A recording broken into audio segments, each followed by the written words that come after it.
Everybody, it's raining outside today, so I'm inside and I'm going to film a video breaking down the movements in the first section of Hunggar's Moi Fa, the plum flower fist. So here goes nothing. First, I'm going to demonstrate the first section sort of at a walkthrough pace, and then I'm going to go through it again, talking about the individual movements in more detail. Beginning.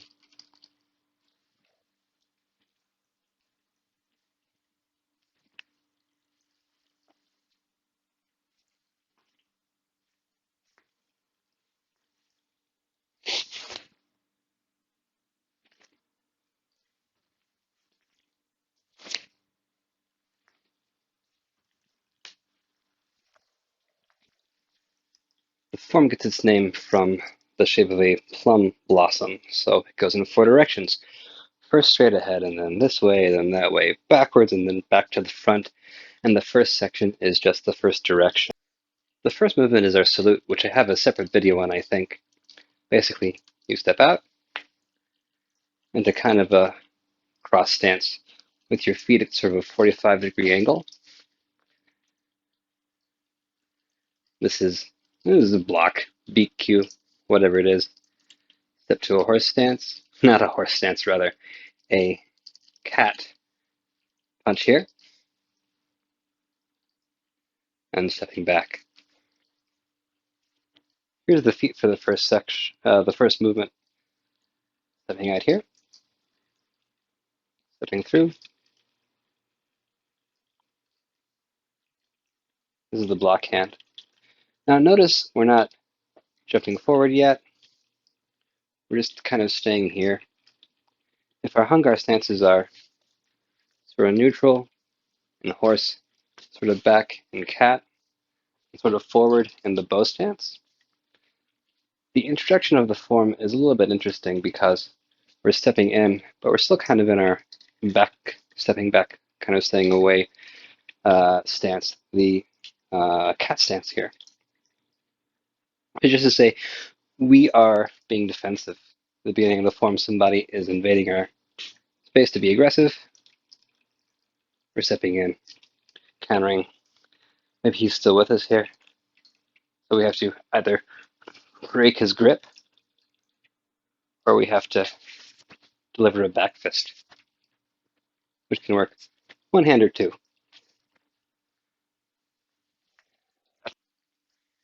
If in the first movement we're stepping into an attacker to sort of secure the space coming in from the outside, this is the outside block maybe.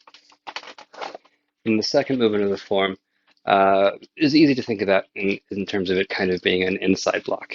It's me blocking outside, then inside too. I can go over here. But the second movement of the form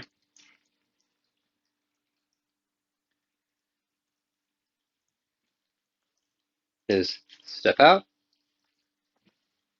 into horse, into ma bu, and grab here.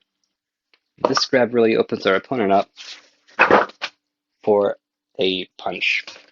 In the form, it's a turn punch, stepping in here.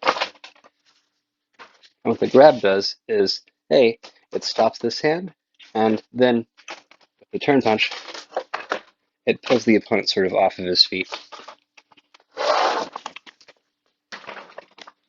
That's the second movement. The third movement, I don't know, I guess it's the punch that I already talked about. Grab, punch here. But maybe this didn't work. We didn't get him, and he's retreating. So instead of letting him retreat, we're going to follow him, step forward. And while we do that, we're going to cover. So if he has his hands on us, we can break his grip. Cover here, this is kind of a down block, planting flowers. Can be lots of things. The most easy way to think about it is we're grappling, and I have to escape his grip. So my punch didn't work, he blocked, something happened. So we're continuing to grapple, I move in here, and I clear it away, and then open up for the next movement in the form, which I guess I haven't introduced yet, but is this. It's the tiger. We punch. It doesn't work. He's retreating. I have to follow him. Implant here. It doesn't work. I still don't have control of the situation, so I'm going to get the rest of the tiger movement involved.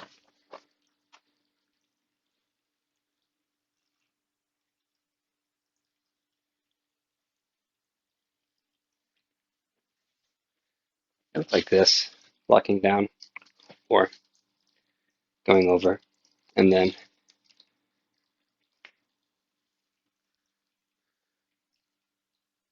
so this is went over. It's still not finished. We're still engaged in a struggle or something. So I come over again to make room for this hand to come through. And this is either coming to the throat, to grab here, so just be in your face, and it can be a punch, it can be whatever, but it's over, over, in. So the first couple movements are these. Salute, which there's another video on the channel somewhere, and then opening up, punching, and following him. I'm in a horse stance now, and then my tiger. There's another angle on the stances. So I just punched. I'm stepping through, follow it up. Oof, this is a lot of information. Here's a small disclaimer. You can't learn Kung Fu from a video. You can't learn Kung Fu without somebody to train with. You can't understand the techniques without putting your arms on somebody else's arms and seeing how it feels. So this video is really for people who are learning the Moi Fa or have some experience with other martial arts and are interested in the form. And really, I'm just explaining the applications that kind of occur to me, even though there are a ton more, because the form is alive and you can do whatever you want with it. Anyway, back to the form. We spread here, go back in. And this one,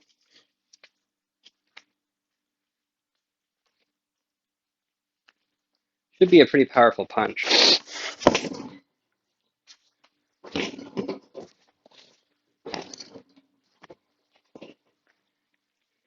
You're getting a lot from the turn and sitting into it. I guess what's going on is punch, cover, in, but now we have to go back, retreat a little bit, not so we can run away, but so that we can maintain control of this space so we can go back in.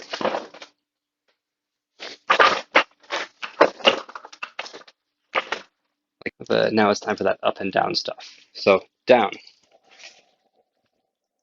Something's coming in, I have to down block.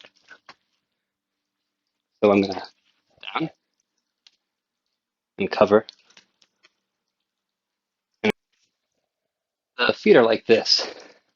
I was just in here with horse, and something's gone horribly wrong. So I've got to jump back. The most important thing here is that my weight is mostly here, so that I can come back up. Because we're not retreating, we're just moving where we need to move in order to maintain an advantage in the situation.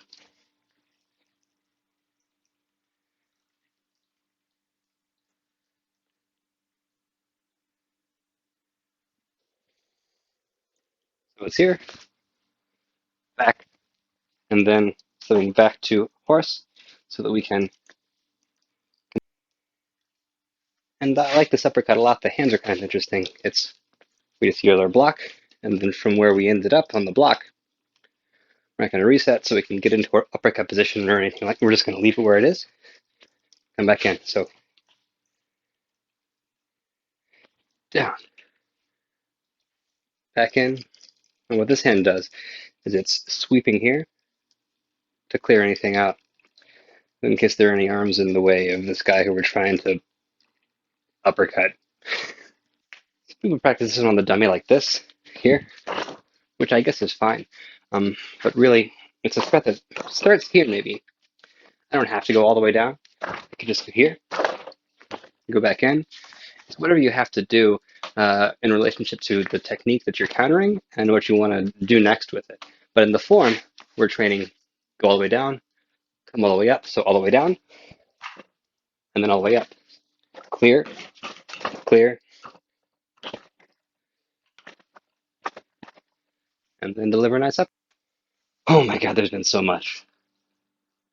Again, you can't learn Kung Fu from a video, so don't try. Even because there's so much, there's too much in this video alone. But what we've got so far is the salute, coming back, opening, grab, punch, this sort of down block thing, tiger, spread it here, step back in for a punch, down, uppercut.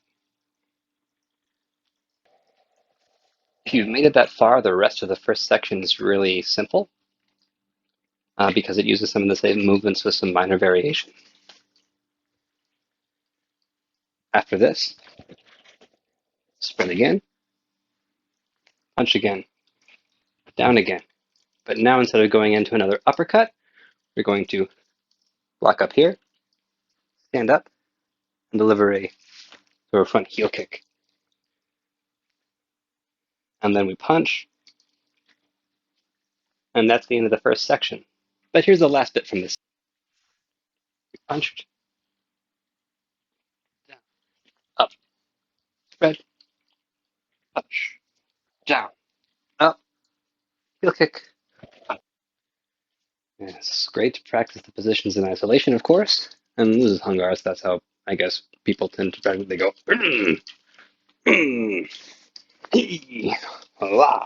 it's also good once you get the sequence of the form down to make it flow better. So if you start, you can make it flow.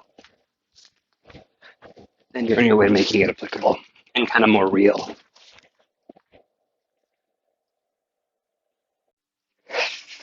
All that said, the reason that I'm making this video is to help people get the sequence down for the first part. So here's the sequence for the first part. The salute, step, step through, punch, step back,